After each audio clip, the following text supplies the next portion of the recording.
This is the city of champions. Relax and feel its moment. The city of champions. Eldoret city, Warengaño, Warena Tabes, Kibo Sistibo. Eldoret city, Galadari, Eldoret city, Surumbeto Olenjin, Samurtoño, Sambuño. Eldoret city, city Nyolele, Poro de Shetumu, Babu Chache Chache.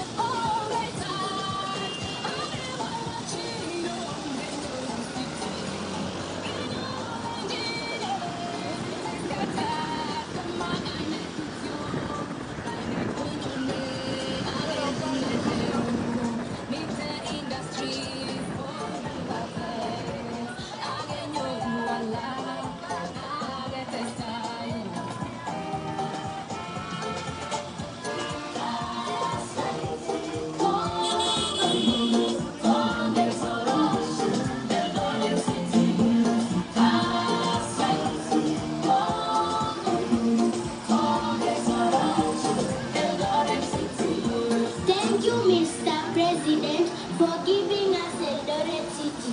Hata sisi watoto tunalipokea jina.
Give the president. But who gives to the president?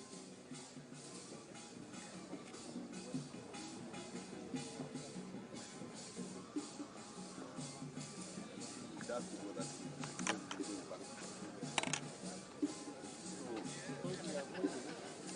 the other officers. Jonathan ndakupelekea hapo katikati. Now let the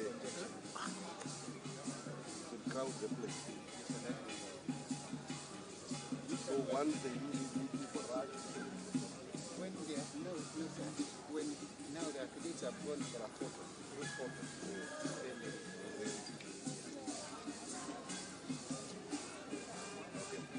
so that we don't have any commotion. When it's done,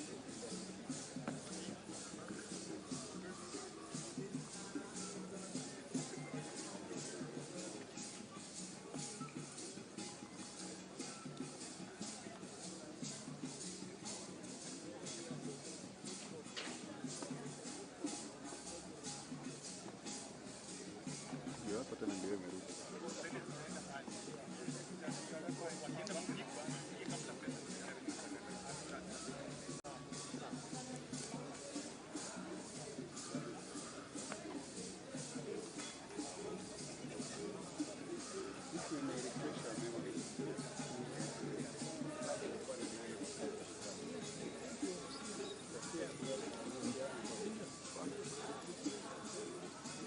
Unajua boss aliwapatia flag wa Kenya. sasa lakini nani alipatia executive flag?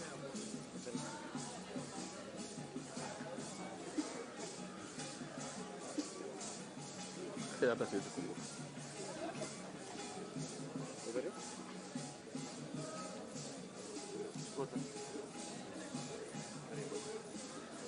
Usiwe ndo ulikuwa buche.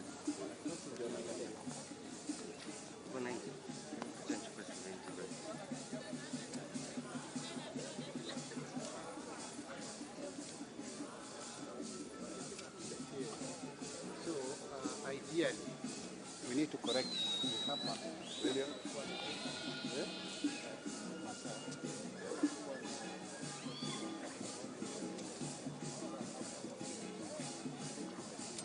Yeah, huko. No, it's okay, yes. Kuna mkimbiaji mmoja hapo ndalimpea. Chairman. You know now, it is the reverse. We are reversing. They are returning the flag. So who is it? I think he's part of the... So this is here. CCS. So this is the president gave to. Where did he get the Hello. flag? Hebu nitie hapo Samteres. Where did the president get the flag? Who gave it? Mwambie kuja haraka haraka hapa kuna hapa. Yes, that is why the flag should Mwambie kuja haraka haraka hapa kuna watu wame overcrowd. You tell me.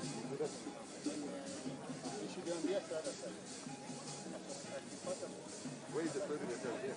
The president will be down. Yes.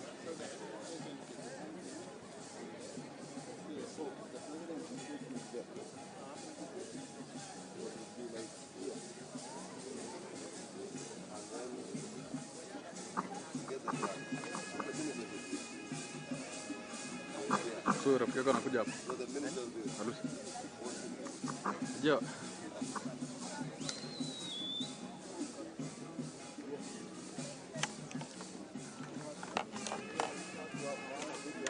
Je, ndio nimeita Sam akuja nini saa hizi awatoe hapo. Kama una video nje huko nyuma kabisa. Ni video, si still video peke yake ndo anakaa hapo. Mayo. Sam. Hebu kuja huko mbio bana. Kuna busy body wamejaa hapa. Hebu kuja watoe. Eh? Kuja. Kuja watoe hivyo ndo Maya amesema ukuje watoe wote. Kuja. Boss. Ndio. Mimi siko hapa. Nimekuja tu story hapa.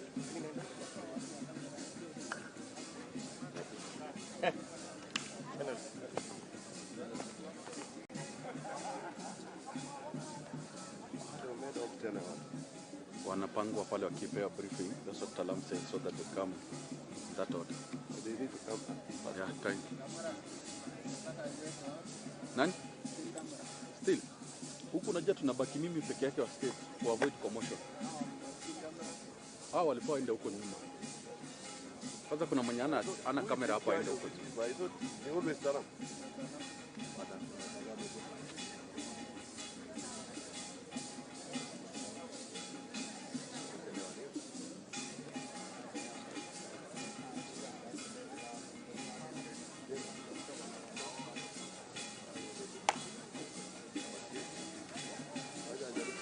Sam, wacha huyu peke yake abaki. Mwenye ana kamera toke hapo tafadhali. Kuna mwingine anamwona nataka ni reporter aende huko.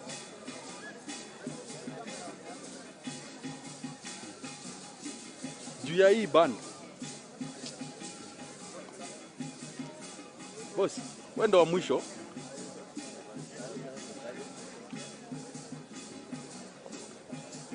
Sema eti.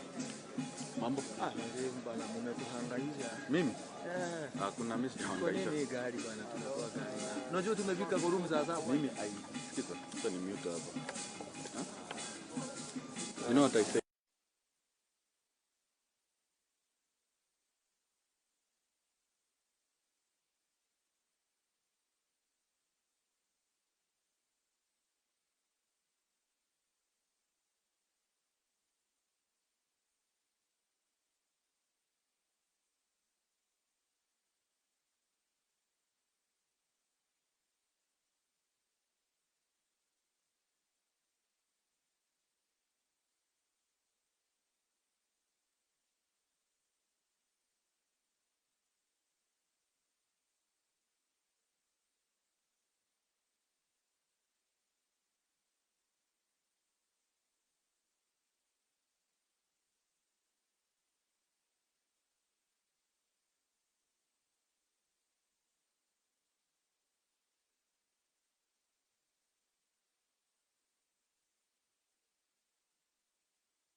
Sasa tutapokea rais wa Jamhuri ya Kenya ili aweze kukaribisha timu Kenya.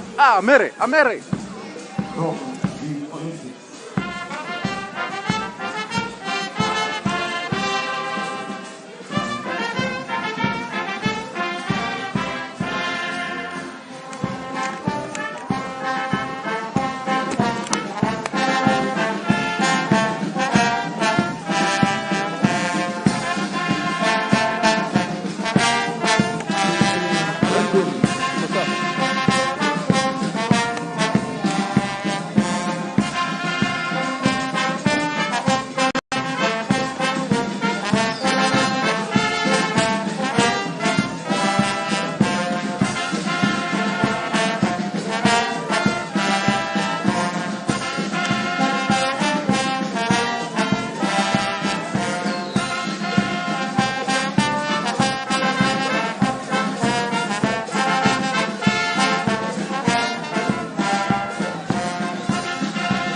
Basi naomba tuwakaribishe Kenya wakiwa wameongozwa na Captain Ruto.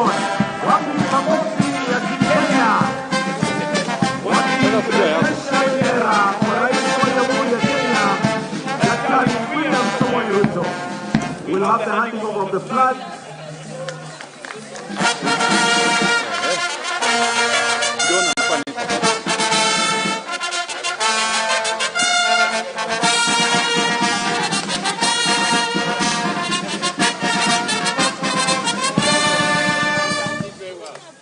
Athletes are requested to all face the band as we prepare to have the national anthem, followed by the East African anthem, the Kenyan national anthem.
We now will have the athletes proceed to be welcomed by His Excellency as the Captain Faith Kipyegon introduces each one of them.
Excellency, sir. We'll now request, Your Excellency will request that you join Team Kenya for a photograph.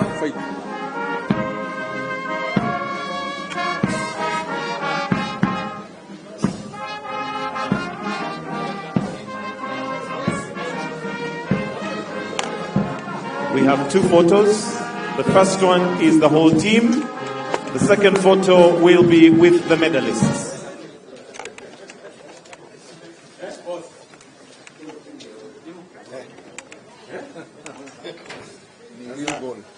It's really cold, eh? Yeah. It's quite heavy.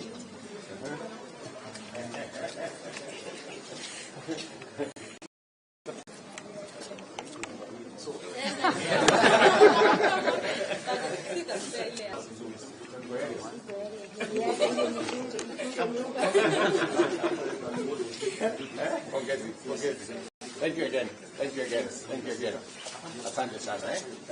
Thank you, my dear. Hi.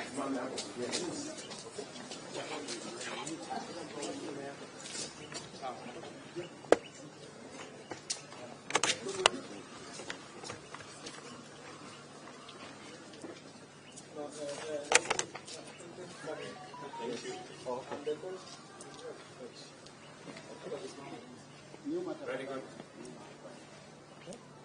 Are you seeing everybody? A smile for the camera. Very good. The next photo is without the officials, just the team, without the officials, kindly. Just the team. Very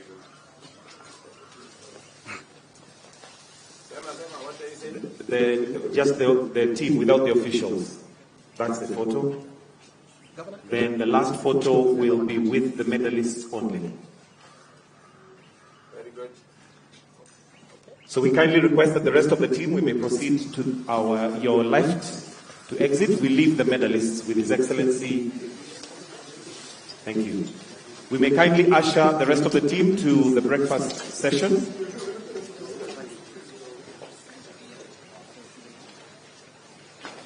Are we good? Are we good?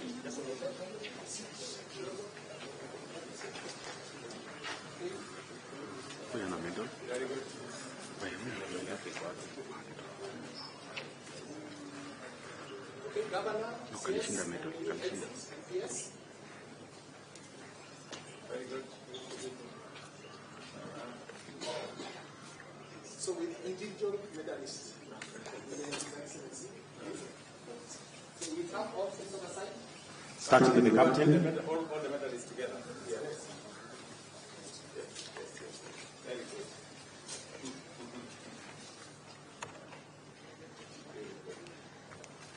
Asante sana. We all move to this side, so we get individual. I start with this one. The captain. Good.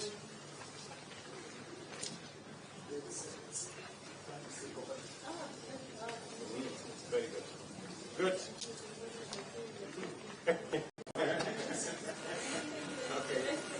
Great. Look at that. Very good. My friend, very good. Very good. Thank you. Boss. Very good.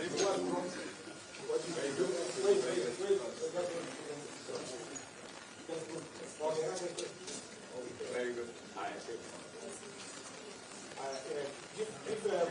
Excuse me. Very good. Very good.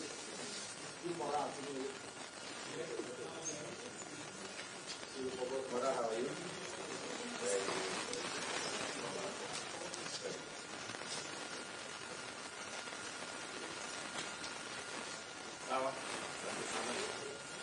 My good friend from Italy. Forget it.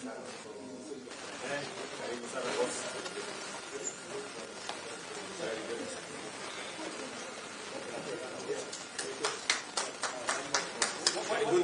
One more.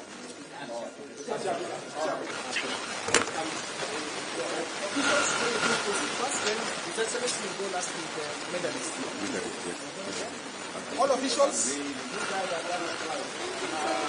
the best. when we saw every time the national flag was hoisted, and our national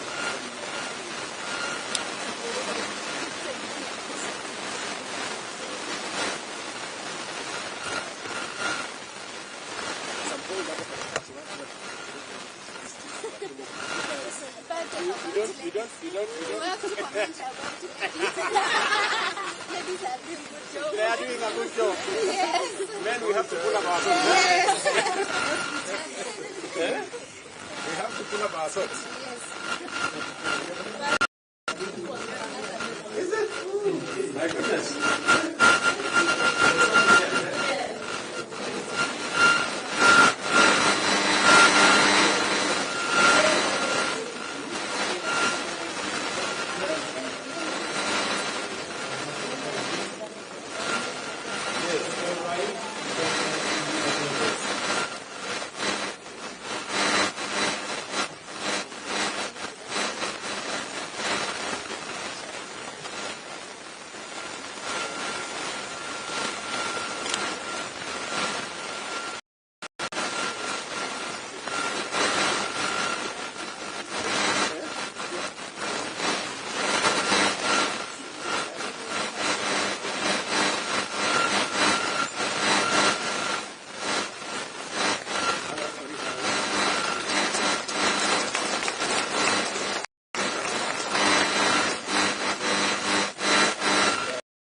Which is a former world women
devotion of these great athletes and their entourage for many days, months, even years to accomplish what you are able to see out there in Paris.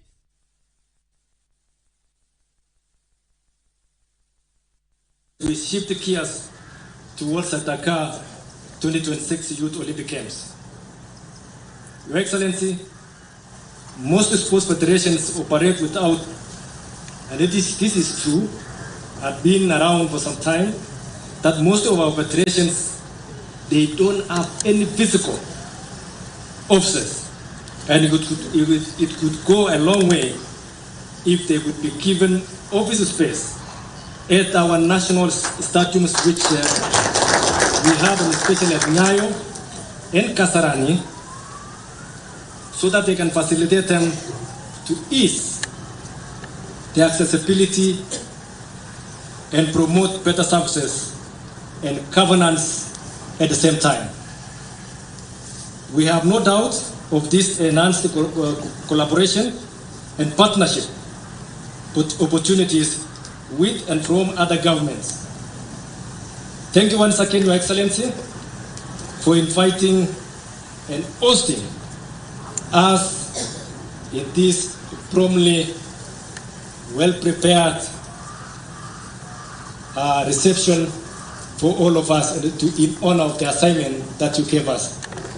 Your Excellency, thank you very much. I think this team, they deserve this. Thank you very much. May God bless you.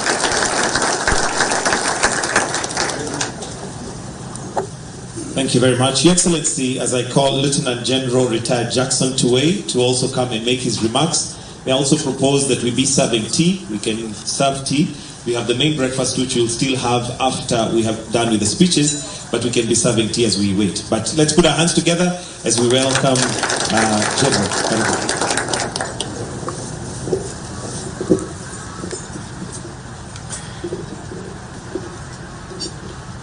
Thank you very much. Your Excellency, the President of the Republic of Kenya, the Deputy President, all the protocols observed. Your Excellency, the President of North, Paul Tegard, has said all that we wanted to say here. Mine is just on the athletics, because that is what we did there. And I want to introduce to you the athletes who went to Paris, and particularly the ones who came back with the medals.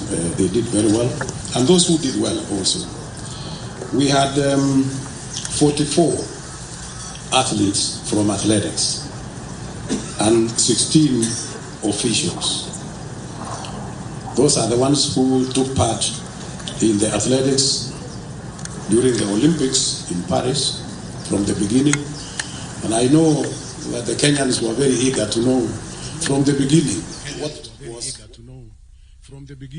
what was in place and what was going to happen. And unfortunately, in the program of athletics, you don't run the first day and you get a medal. There is a process. There's a process that you go through from heats to qualification rounds until you get to the final. Sometimes one event takes a whole week before you get a medal out there. And you keep running. And you keep running every now and then. So you must qualify to the next round before you get to the finals. So that is the process of competition of athletics in any competition anywhere. And therefore, that happened, and I know the Kenyans were very eager to see in the first week what was coming up. And that is a process. It's unfortunate you cannot get it immediately as you get there, but you have to wait. After the championships, Your Excellency, we came back with 11 medals. That is 4 gold medals, 2 silver medals, and 5 bronze medals, all making 11 in total. And according to us, this was the 3rd best performance since Kenya went to the Olympics from 1956 up to now. Cheki Agnes ni mkulima. Agnes ameshinda milioni 1 kwa promotion ya Shine Kenya. Shinda mamili kutoka Safaricom. Juu ya hiyo story, siku hizi anataka kuitwa Agi. Alianza kununua gumboots za red, za blue, hata za yellow. Ati ndio a-confuse matope. Amenunulia really well. Your Excellency, the whole of Africa got 8 medals. 8 medals put together. Half of that came from Kenya. So 8 gold medals. 8 gold medals. Half of that came from Kenya because we got 4 gold medals. So we really appreciate our athletes because of what they have done, and that is really great. Of course, we were number 1 in Africa, as it has been said by Paul Tergard, and we were also number 2 in the whole world behind the United States of America.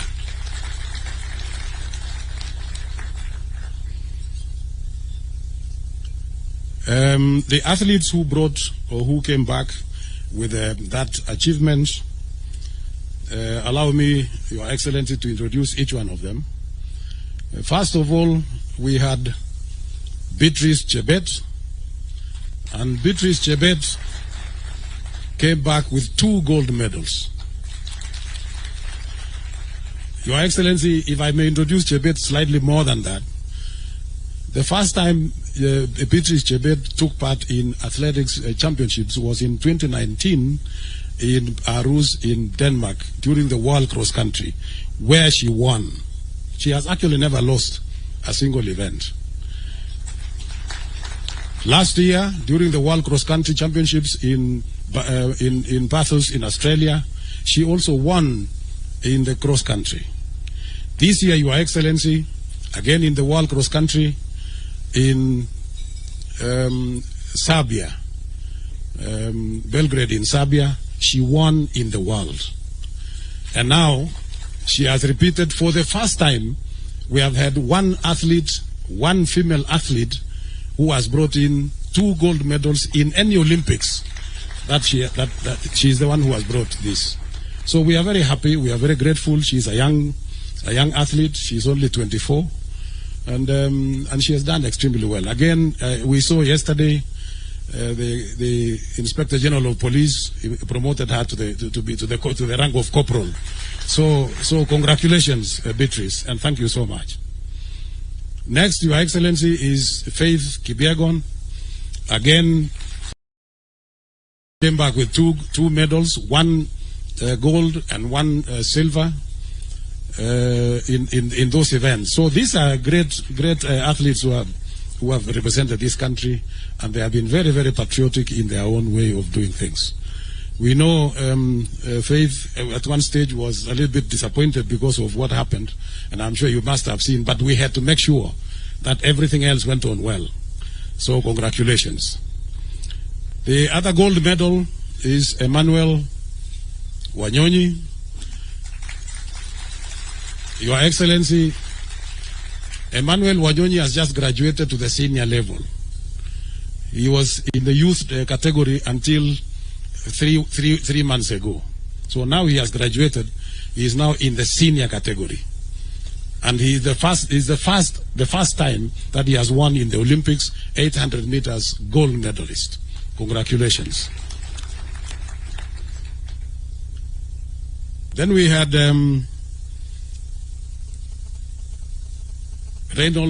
Ronald Kwemoy. Ronald Kwemoy, Your Excellency, was running 5,000 meters. He came back with a medal, a silver medal. Then we had Mary Moraa.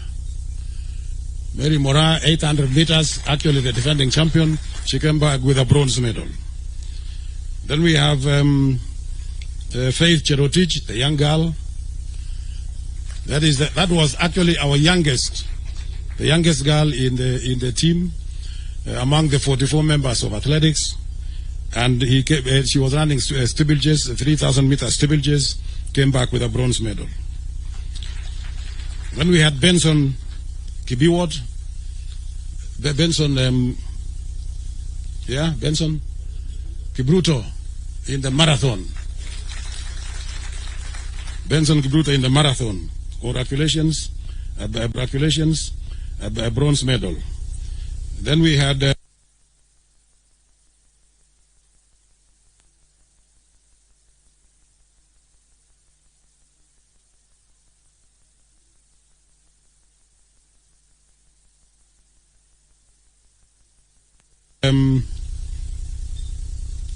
Abraham Kibiwot, 3,000 meter steeplechase.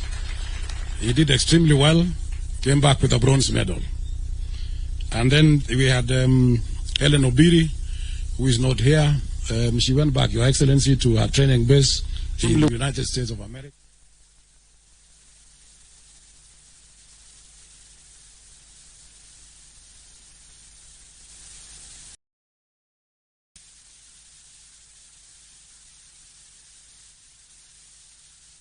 Out of all that, we were number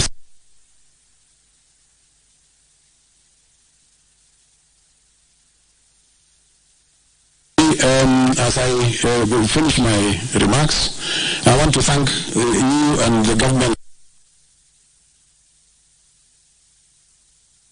Grateful. We want to thank the ministry for the support that they have given us through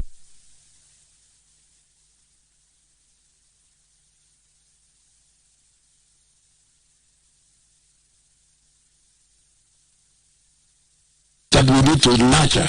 So just like Wanyoni and Beatrice and even Faye, by the way, they all came from the youth.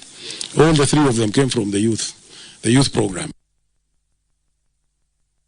program, and it's going on very well. Every time the country, we want to cover every part of the country. Finally, Your Excellency, I want to thank the uniformed services.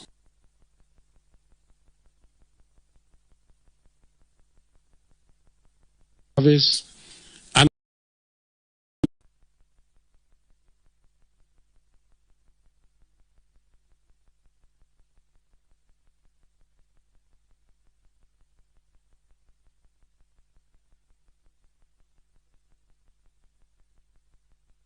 so that anytime there is a recruitment, we coordinate together, we agree, we give them the results of each youth championships so that they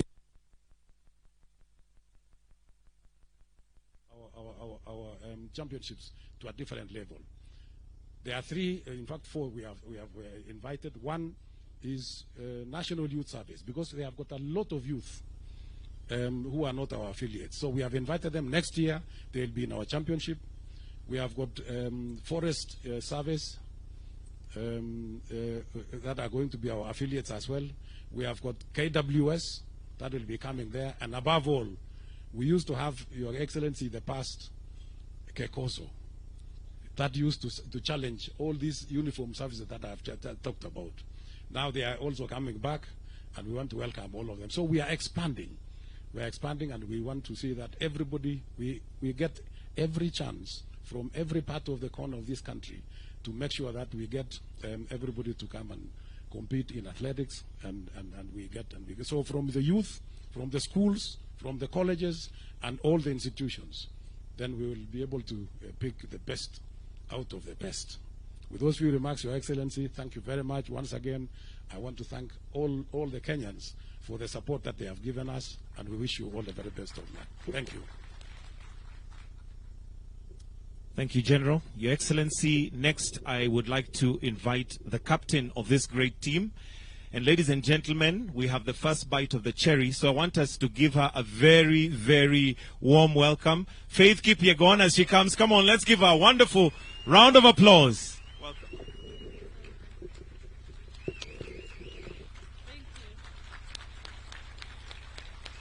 Thank you so much. You may be seated. Thank you. Thank you so much.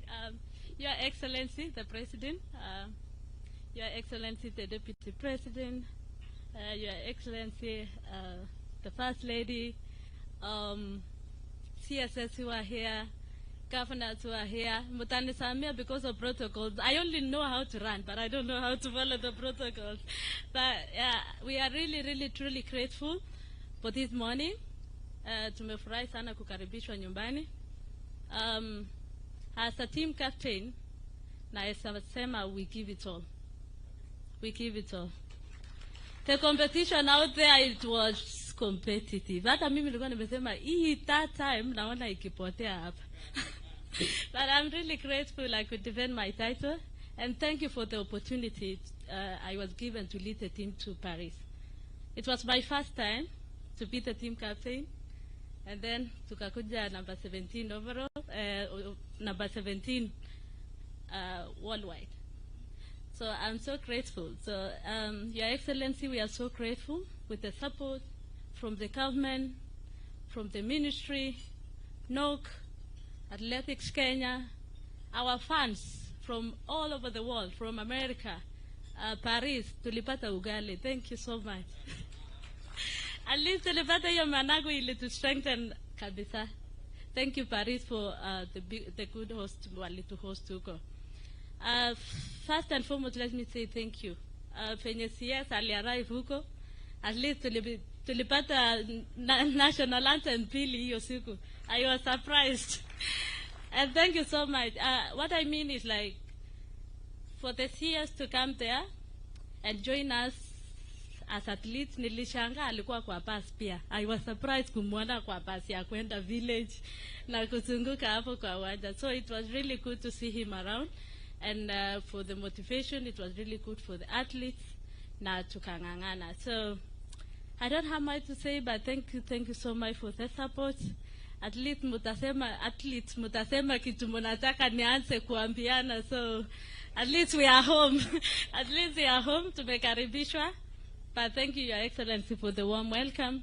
We are really, truly grateful. Tumeona tumekaribishwa. Watu walikuwa niliulizwa na chef jana, uliona Botswana venye walikaribishwa, nikasema acha tungoje yetu asubuhi. And this is it. So we are really, really grateful. You know, at least to motivate kama elite athletes, especially I, defending title for the third time, back to back.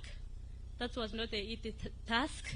Najua nimemotivate Faith hapo. Bado ni mdogo, she was our last one of the team. So yeah, thank you so much. Asanteni sana. Thank you for coming, and may God bless you all. Thank you.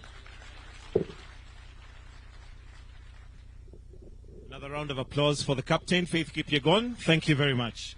Your Excellency, next I would like to invite the Cabinet Secretary for Youth Affairs Sports, Honorable Kipchumba Murkomen. Tupigie makofi tafadhali. Karibu. Thank you very much, Your Excellency. Your Excellency, President William Ruto, the Commander-in-Chief of our Defense Forces, the Deputy President, Speaker of the National Assembly, and all the protocols observed, particularly the athletes who are here, led by the Captain Faith Kipyegon, and the legends who are here, led by the senior Kipchoge. With the other one is also a legend. So maybe to be a legend, you have to be a Kipchoge. And all the protocols observed. Good morning. Good morning again. Your Excellency, we are very excited to be here and to be here to celebrate our athletes who have done exploits in the world. I want to congratulate them for doing a fantastic job. There are so many keyboard and social media warriors who know only how to criticize, but they do not know what it means to participate in an Olympics. Not just to win, to participate. I met Sharon when she has just finished. Sharon Lokedi here, marathon. She came number 4, and Paris. I met them at the finishing line. At that point, I think Obiri was being attended to. And you can imagine somebody having done 42 kilometers, you know. I also met Benson, and he was looking like he hadn't started even running, and he had just won a medal. So this is a very difficult task. To be a sports person, we only see the 3 minutes that Faith runs, but we do not see what happens behind the scenes. There is a lot of hard work, waking up in the morning, beating your body, denying yourself food, denying yourself pleasure, denying yourself your family. If you go to training camps, these athletes are sleeping on a very small bed, you know, just like in a dormitory in a school. The sacrifice they make so that they can reach where they are is immense, Your Excellency. I schooled with athletes, and I know what the effort they put. And I want to say, when I say congratulations, we mean it. Congratulations. For you to have even participated in the first place, well done. There are countries, Your Excellency, who do a major celebrations for having qualified to go to Olympics. I mean, to just qualify to be there, so that they say, you know, it's country X and Y. And for our country, I think for far too long, because of the path that was prepared by our athletes in the past, it's become so obvious we expect to reap even where sometimes we do not sow. And I think we want, as a government, as a ministry, to be more deliberate in supporting our athletes to make sure that when we come to celebrate like this, at least we can trace the path that we have supported them. And I know, Your Excellency, you have been very deliberate since you came to office, and you have been very firm to say that the sports fund must continue supporting our athletes and support sports. And we are going to continue that path. We are going to go to the grassroots. We are going to work with team. We will invite the private sector. We want as many players as possible to support our sportsmen. Your Excellency, the airtime we got for our anthem to be sung 4 times, you cannot buy that with any money in this country, in terms of an advert. When I was in the streets of Paris with my peers, we tried to joke the last five kilometers to the end of the marathon. And I don't want to say what happened to the peers, but Your Excellency, when I was there, when people see the Kenyan jersey, the uniform with the Kenyan flag, immediately stop you and ask you, where can I buy it? In fact, there was a shortage of this uniform in Paris. And I think if I was a private investor in Kenya, I would put my money on athletes. I would put my money even for them to wear a cap with a small branding of my company. Because the airtime you get is incomparable. And I think this is the best. And I want to thank Brand Kenya for giving out these armbands. Every athlete in the world, the American sprinters, the Europeans, they were wearing that armband, Your Excellency. And they are gladly posting on social media, on TikTok. If you go to TikTok now, our flag is all over with world beaters and world record holders. So this is an opportunity for our country. This is an opportunity for us to market ourselves. It's an opportunity for us to grow Brand Kenya. I know many people will come to Kenya based on these athletes as tourists, and I think we have a great potential to make sure that athletics and sports is going to be a great thing for us. Your Excellency, going forward, you know we are only depending on runners. Other countries, why they are reaping so much gold, they have many other things. We don't understand why we don't have people who can just shoot. There was a Turkish guy who was just standing there. He doesn't even wear anything, and he's just, yeah? Even archery, we should be able to participate.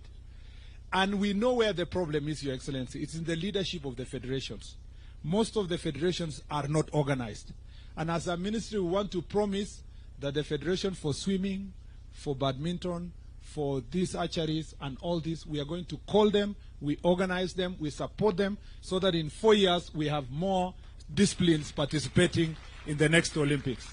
We need to return the days of Wangila with boxing. You know, Your Excellency, we used to win medals in boxing and all these other areas. If we do so, I have confidence that if we prepare ourselves as president of NOCSAID and our president for AK has spoken, in the next 4 years we will come back home with better medals. The last thing I'd like to say is that, Your Excellency, we thank you very much for being of great support, for following this team personally, for making phone calls to find out what's happening. and for having sports in your heart. Thank you for the investment you have already put insofar as infrastructure is concerned. We'll be prudent in supporting that infrastructure. We'll make sure that our athletes, the other day CNN covered our athletes training in Cameroon Stadium in a very deplorable state. We believe, Your Excellency, in the next preparation for Olympics, Cameroon Stadium and other stadia in the country will actually have here in Kipchoge, as you are about to launch, the one in Kapsabet, the one in Nairobi, the 3 in Nairobi, the one in Wote, the ones in Kisumu, in Mombasa. We want to see our athletes running in Garissa and being able to have athletes that look like the ones who are in other countries coming also from such areas, pastoralist areas. And we will do that to make sure that this country move forward. I don't want to say much. This is your event. Thank you for hosting us, doing it so fast, Your Excellency, to the extent that Tergad had to work so hard to get a ticket to be here. Thank you very much for making it possible for us to be here today. Without much to say now, let me take this opportunity to invite His Excellency, the Deputy President, to speak, and thereafter invite you to make your remarks. I thank you, Your Excellency.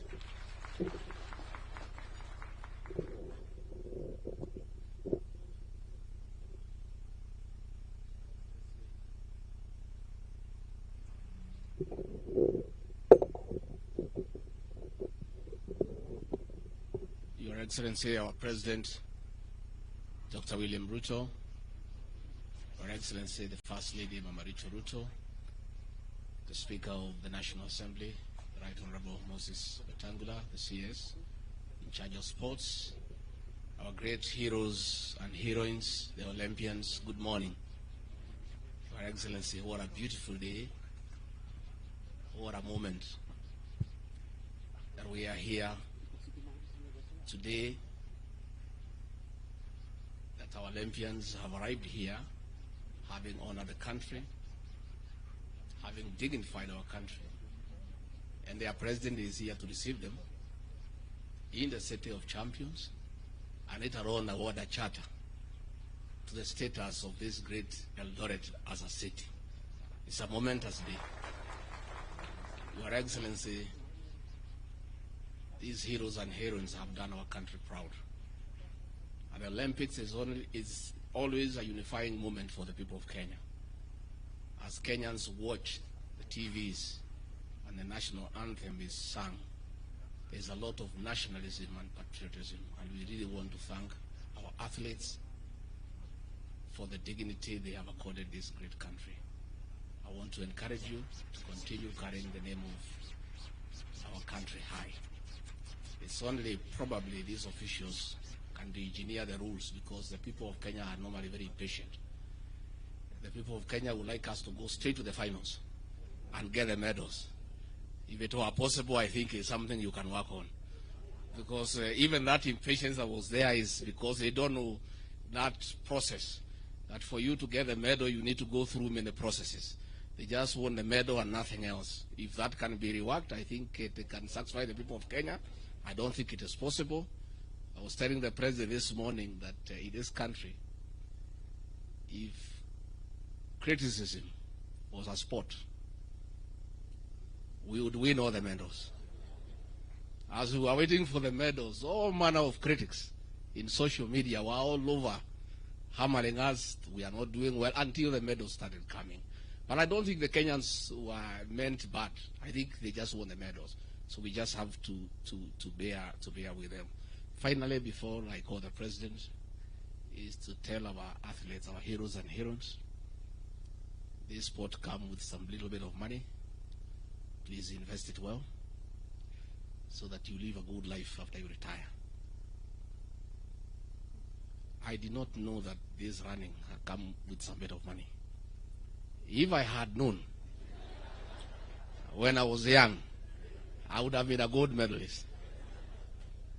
I did not know iko pesa hapo, lakini sasa tumejua. So we are talking to our grandchildren to start getting interested in running, because it comes with a bit of money. Please invest, and invest well, so that the name that you carry is dignified throughout your life.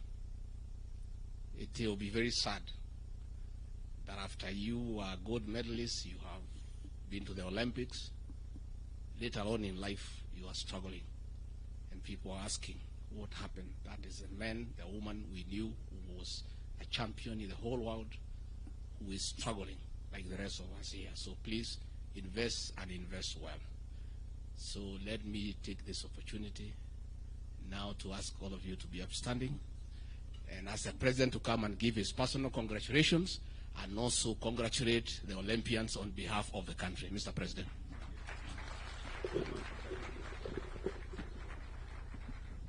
Good morning, everybody. Team Kenya hoye. Mbona sikii sauti yenu na amko Olympics? Ninyi wabunge nani kila mtu mwenye yako hapa sauti yenu ipande juu. Team Kenya hoye. Tuwapige makofi na vigelegele.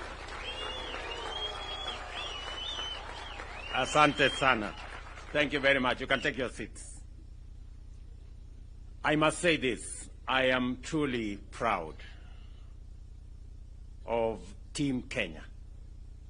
And I want to say, we gather here this morning in Eldoret, the city of champions, as we call it, united in celebration of the heroes and heroines of the Paris 2024 Olympics as they return back home to Kenya, the veritable land of champions. When I commissioned this team a few weeks ago, Team Kenya, to go and represent our country at the Paris 2024 Summer Olympics, I reminded you that you were both our best and the world's finest athletes. Today, I am extremely happy, delighted to welcome you back from your successful mission in Paris. You undertook the calling and understood the burden of shouldering our collective aspirations and dreams as a nation on the global stage. And I say, you did not disappoint. In Paris, our athletes once again demonstrated to the world that when it comes to endurance, determination, and the unshakable will to succeed, we are at the top of our continent and can match the best anywhere in the world. Just imagine, we became position number 17 out of close to 200 countries participating. And I think that's not enough. We became country number 2 in the whole world in athletics. As has been said here, there are countries who celebrate just to qualify to go to the Olympics. Yes, and I'm told number 1 is a huge country called the United States, which is almost a continent. Leading this remarkable feat were our golden stars. And you know them. Beatrice Jebet here. Tumpigie makofi huyu mrembo jamani. Who not only conquered the 5,000 but also brought home gold in the 10,000 meters, marking her place as a true queen of middle distance running. And of course, Faith, the one and only, Kipyegon, who continues to rewrite history with her 3rd consecutive back-to-back, as she says in her own words, Olympic gold in 1,500 meters and a silver in 5,000. And we all have a rough estimate of why that 5,000 went the way it did. Yeah? And of course we have Emmanuel Wanyonyi, who brought home gold in 800 meters, a victory that cements his status as a rising star in Kenyan athletics. And when I had a chat with him this morning, he just graduated, as the president of Athletics Kenya said, from the juniors, now to the real game, and he has a bright future, as we all can see. Let me also celebrate Ronald Kwemoy, who secured bronze in 1500, and Helen, of course, Obiri, and Benson Kipruto brought home bronze in the women's and men's marathons, respectively, reminding us that even in the face of challenges, our athletes never lose sight of the finish line and will fight for glory to the tape. We saw them, and sometimes we never understand the sacrifices that are made, the commitment that is put in place, and the determination over many hours, many days, weeks, months, and years for one to do that final minute dash and win. Congratulations to you all. Your victories are just not medals that you carry.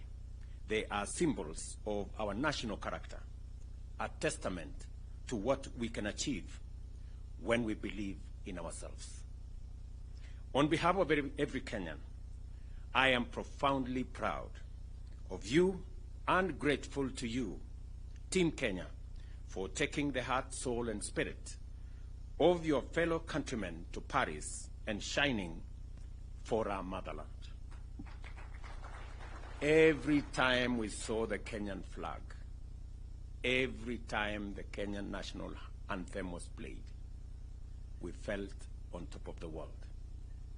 It was quite an emotional moment, and we are very proud to receive you back home. But our pride doesn't end there. As a country, we have set our standards and expectations extremely high when it comes to gold and championships and tournaments.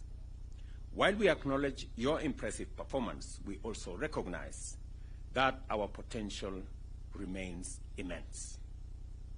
Our athletics are increasingly, or is increasingly, under encroachment from countries that have studied, learned, and perfected our skills to our detriment. As a government, at the national and county levels, we must scale up our deliberate collaboration with all stakeholders, such as sports federations, to develop a sports policy framework that will address these gaps and stop what is going on so that we can progress our sports ecosystem to the place where we all want it to be. We all know why we have 4 gold medals. Because the 5th gold medal on steeplechase is missing. Mr. Murkomen. You know, when immediately Kipchumba Murkomen was sworn in, I put him on the next plane, and I told him to go to Paris. And I am very confident that under your leadership, understanding very well, having learned in a school where sports, in Iten where sports was a big thing, I'm very confident that you're going to lead this ministry into where the sports fraternity wanted to be. As we honor these heroes, it is only fitting that we do it here in Eldoret, the city of champions, the newest city in Kenya today. And there couldn't have been a better celebration of Eldoret city than to do it with these Olympic champions. For it is from these very highlands that many of our great athletes have been nurtured. Elevating Eldoret to city status is not just a recognition of its past. It is a bold statement about our present and a major statement about our future. Eldoret City is not just a title. It is a brand that resonates with excellence. It represents the journey of a young athlete who, with nothing but a dream and a pair of running shoes and the support of a community, can rise to become an Olympic champion. It is here in Eldoret that the heart of Kenya's athletic success beats strongest. And it is here that we reaffirm our commitment to nurturing the next generation of champions. As we celebrate both our Olympic champions and the birth of the City of Champions, let us remember that we are all part of this incredible journey. Together, we will continue to soar to new heights, for Kenya is and always will be the land of champions. This morning is a great morning, ladies and gentlemen, as I receive Beatrice, Faith, Emmanuel, Kwemoy, Obiri, and all the good people. These people are great Kenyans. It is not always that on a global stage a country is celebrated.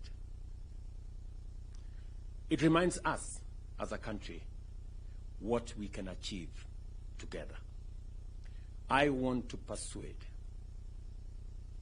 us as Kenyans to celebrate our successes. We are a great nation.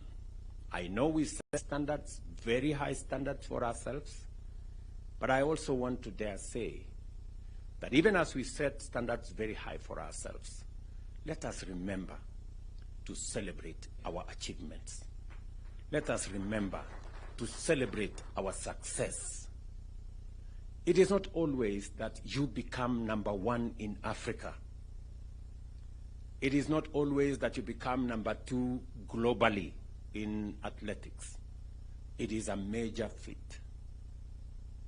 Even as we criticize ourselves, we must remember to celebrate our success so that we don't judge ourselves too harshly and sometimes bring down the spirits of the men and women who do their best, go out of their way, make sacrifices to make our country great.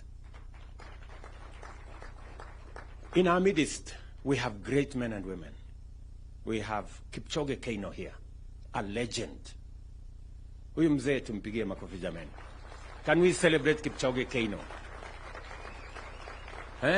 Wapi nduru ya huyu mzee jamani, Kipchoge Keino. You know? We have always known Kipchoge Keino. In fact, many people think he is in the league of Vasco da Gama, because he's part of our history. He's part of what we learned as we grew up. The fact that he's still here in our midst is a great testament of what sports can do to a person. Congratulations, Mzee, and we will continue to celebrate you. We have great sportsmen. Just seated next to him is a great medalist, gold medalist. Yeah? Ezekiel Kemboi. Tumpigie makofi Ezekiel. You know? At one point he was called Babayao of sports. Yeah? And of course we have the great man who is now the president of our NOC. You know? Paul Tergat. Pigeni makofi. And we have many. And what do I say? You know, about the man who tells us, no man is unlimited. Eliud Kipchoge. Yeah? Eliud is a great legend, you know, and I know how people were disappointed. You know, many people, you know, made all manner of comments. How can Eliud not finish? You know? But Eliud, we celebrate you. You have held our flag high. You are a great Kenyan. You are a great legend. and many of the other athletes, please, people, let us celebrate these men and women. Let us criticize them less. They do a lot. They go out of their way. They make sacrifices to make our flag be flown in capitals around the world. Right? Tafadhali, you know, I know we set for ourselves very high standards, but we must be careful to know that when we are successful, we must remind ourselves to thank God and to celebrate and to appreciate. So I am very happy this morning, really, that these great men and women have brought success to us. They have brought glory to our country. We are celebrating here, and we should never, ever take for granted. You saw the kind of celebration in Botswana for 1 gold medal. 1. We have 4. Huh? You know? And if you read some places, people are criticizing, oh, you know, our team did not do very well. I don't know what. I don't know what they would do if there are many countries who went with large teams to Olympics. They never got a single medal. You know? Out of the 8 gold medals in the Olympics that came to Africa, 4 came to Kenya. Situpigie makofi hawa wangwana jameni. Tuwapigie makofi. This is a wonderful, wonderful moment for us. And that is the reason why continuously, it is the reason why we established the sports fund. It is the reason why I gave firm instructions in 2022 that the sports fund will be used for nothing else other than sports. There was an attempt to spread that money to other areas, to do many other things, to do many other interventions. I have given firm instructions to Waziri, you will get it in your office, that sports fund is for our sportsmen and women, to promote sports infrastructure, to promote our sports support for our sportsmen and women, to make sure that we recognize them, we keep them well, we treat them well, and we make sure that they succeed, because they are our greatest ambassadors for our nation. As I said, many people will visit Kenya because of what they see in our sportsmen and women. Many people will come to Kenya because of the brand of our country that we have elevated. And we must continue to elevate brand Kenya in every way that is possible. I wish every Kenyan can make a contribution, as small as it is, or as big as they can, to make Kenya that brand that the world wants to look up to. And we cannot brand Kenya by doing negative things. We can only brand Kenya by doing the things that the world can celebrate about us. And I am very proud this morning, almost emotional, that these sportsmen and women are making our country great. Look at Beatrice. You know, with her small body. You know? And she has made the whole world to stop and play the Kenyan flag. Can we celebrate this girl? Really?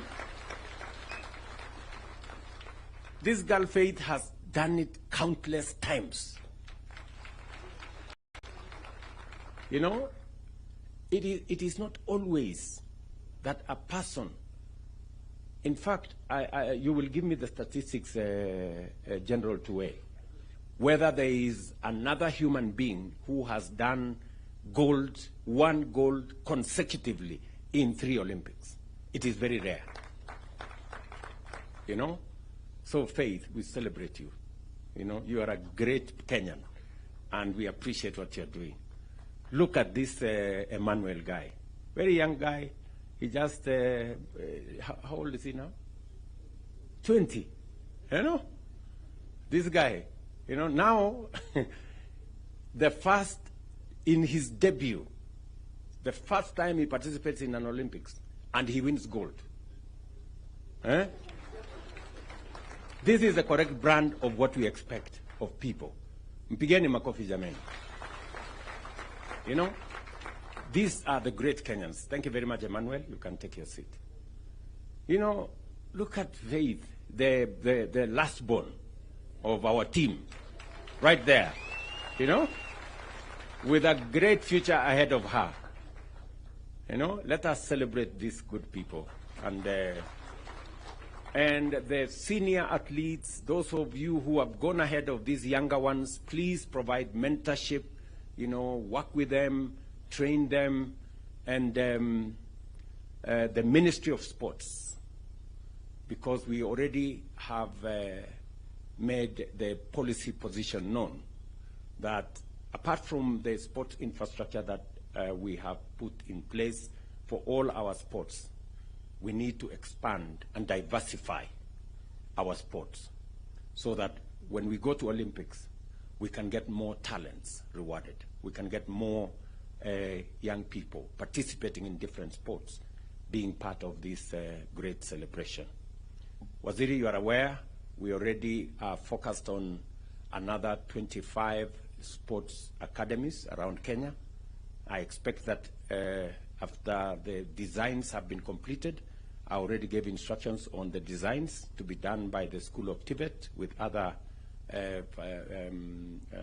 professionals, so that we make sure that we nurture talent from youth, from the bottom going up. The reason why we are expanding our sports academy to 25 different places in Kenya is so that, like the way, you know, Wanyonyi has come through, Faith has come through, Beatrice, from the juniors, that is where we need to build more talent. Even in our football and all the other sports, we must begin to build it from the bottom so that we can harvest and harness as much talent that is out there as possible and provide the infrastructure for training. It has been said here by Paul Tergat that sports is becoming very technical. We need a lot of technical expertise. We need a lot of training. We need a lot of science. We need a lot of understanding around it. And Kenya being the country that is foremost in our continent, we must actualize, internalize, conceptualize, and bring it to be in our country so that our talent can be nurtured. You know, you remember this good man who used YouTube.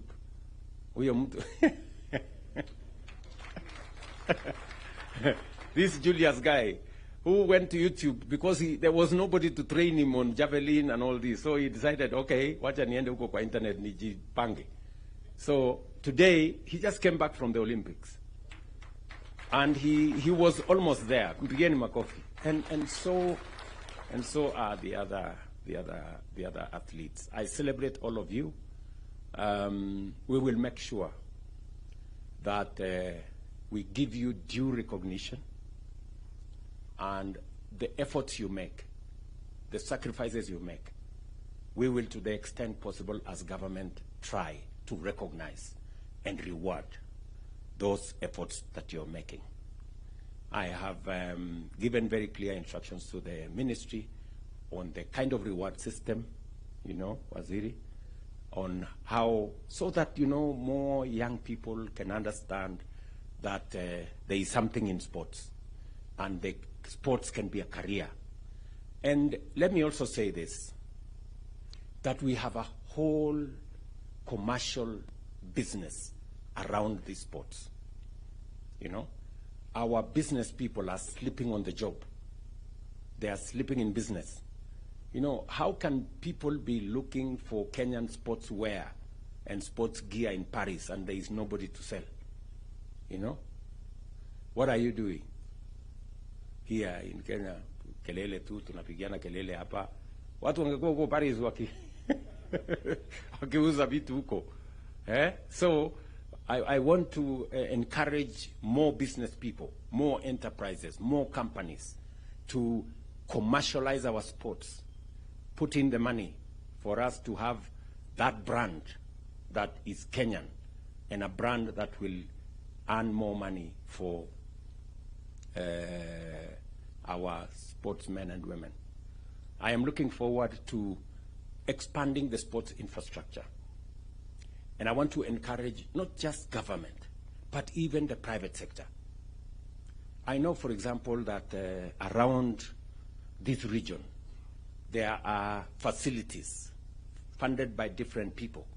Those facilities should be taken to the next level so that we can have more young people access training, sports gear, facilities, assistance, mentorship, as we deal with the menace of doping. We must deal with it firmly, decisively, so that it doesn't undermine our great talent as a country. I have spoken more than I should. But it's because I am truly proud of this team. And thank you very much for doing this for Kenya. Thank you very much for coming this morning so that we can together inaugurate Eldoret City, the city of champions, together with you. There couldn't have been a better feat than you participating in this great celebration. So asanteni sana. I wish you well. I don't know, you're going to have breakfast. I know we are running short of time because the other event we are already behind schedule. Lakini muta kidogo. I am told you eat very little. Ama you eat little wakati muna practice. Mukitoka huko munafanya compensation. So karibuni sana for a quick breakfast so that we can go and do the City of Champions celebration. God bless you. I wish you well. Your Excellency, sir, before you depart kindly, we have the cash presentation awards. Okay. Let me introduce First Lady, Madam Rachel Ruto. She is here with me. And just the same way we have a last born there, I also have my last born there, Mia. Thank you very much. All right. So the cash presentation awards will start, Your Excellency, with the gold medals with Beatrice Chebet. Tumpigie makofi tafadhali, who won a gold, and she's the third woman in history to win both events. That's the 5,000 and 10,000 meters at the same Olympic Games. Let's give a hearty clap. The next gold would like to celebrate is that of Emmanuel Wanyonyi.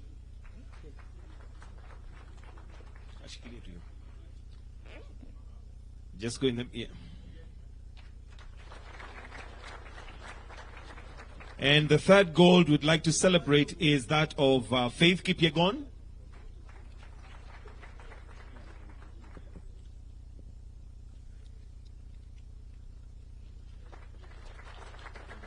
And a fourth gold again by Beatrice Chebet.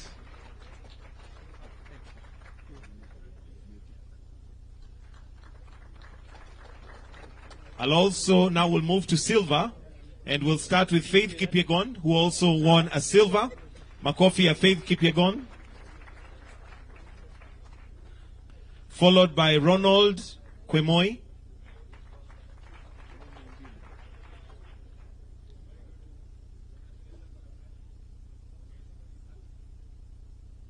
Then we'll now celebrate the bronze medals, starting with Mary Mora. Makofi ya Mary Mora. Abraham Kibiwot.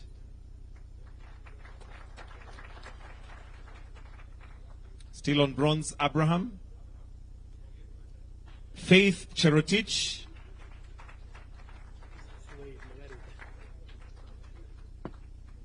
Then Benson Kipruto.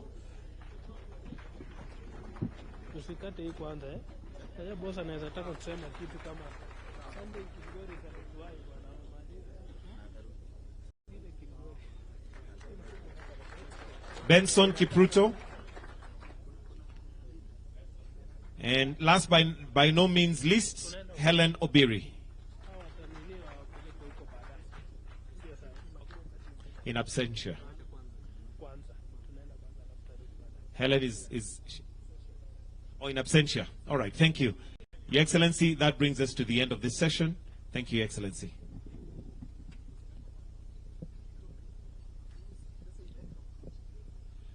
I am advised, Your Excellency, that the money is already wired to the account. So this was just purely for us to celebrate. Tuwapigie makofi, pesa tayari iko ndani. Thank you.